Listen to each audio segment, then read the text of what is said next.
Ini yang andai kita mengamati juga secara seksama di mana untuk neraca dagang kita juga surplus 30 bulan berturut-turut, sebetulnya Anda mengamatinya terkait pelemahan rupiah yang terjadi terhadap dolar akhir-akhir ini atau beberapa waktu ini, apakah memang ada kaitannya karena memang devisa hasil ekspor kita juga hanya sebentar saja masuk ke tanah air?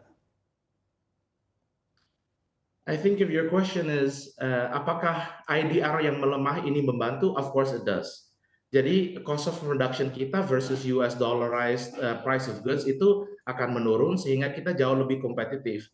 Tapi saya juga lihat bahwa Indonesia dengan bantuan pemerintah ini sangat gesit dalam mengantisipasi slowdown di China. Presiden Jokowi juga mengamati bahwa kita harus sangat hati-hati dengan over reliance terhadap pasar Cina, dan dia juga mendorong pelaku bisnis lewat Kadin untuk mengeksplorasi pasaran yang alternatif.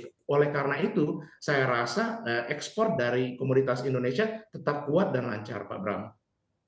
Oke, baik, tapi pertanyaannya begitu Pak Hans, sebetulnya untuk devisa hasil ekspor ini uang para pelaku ataupun eksportir hanya sebentar saja di tanah air, apakah Anda melihat juga terkait suku bunga yang memang tidak kompetitif atau pajak insentif atau seperti apa sih? Karena memang sebetulnya pemerintah membutuhkan uang eksportir ini di waktu yang cukup lama, bahkan memberikan pajak insentif yang cukup besar. I think the inflow or outflow of uang ya, capital di Indonesia ini tidak seburuk yang orang pikir. Karena masih ada banyak potensi investasi di Indonesia. Kami amati bulan kemarin waktu kita mengadakan B20 Conference di Indonesia, bahwa banyak sekali peminat dan peluang investasi di Indonesia. Nah, artinya apa?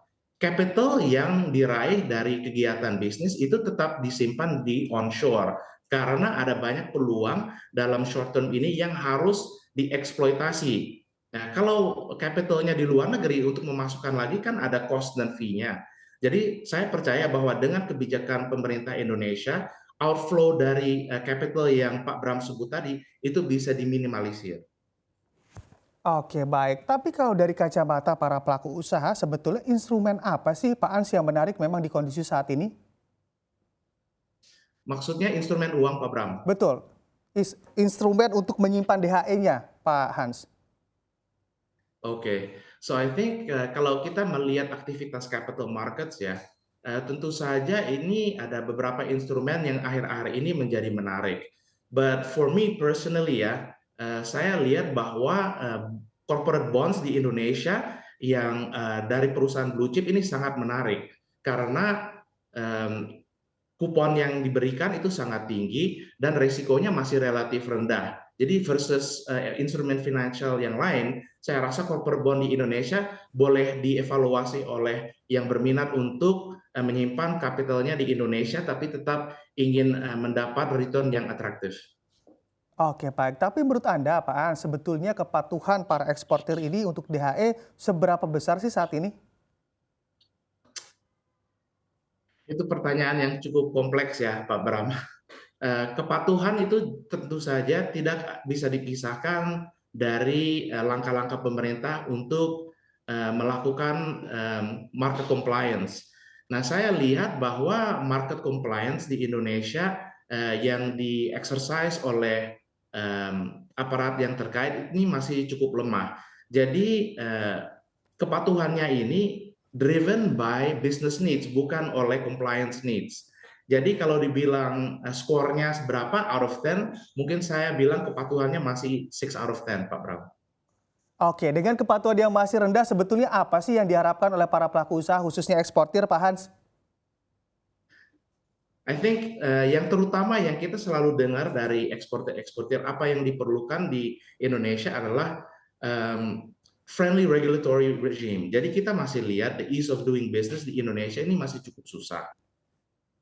Dan itu menjadi hambatan yang selalu kita diinformasikan bukan hanya dari pengusaha dari luar negeri, tapi juga pengusaha dalam negeri. Jadi ease of doing business itu harus diperbaiki, itu nomor satu. Tapi nomor dua juga adalah kejelasan rule of law.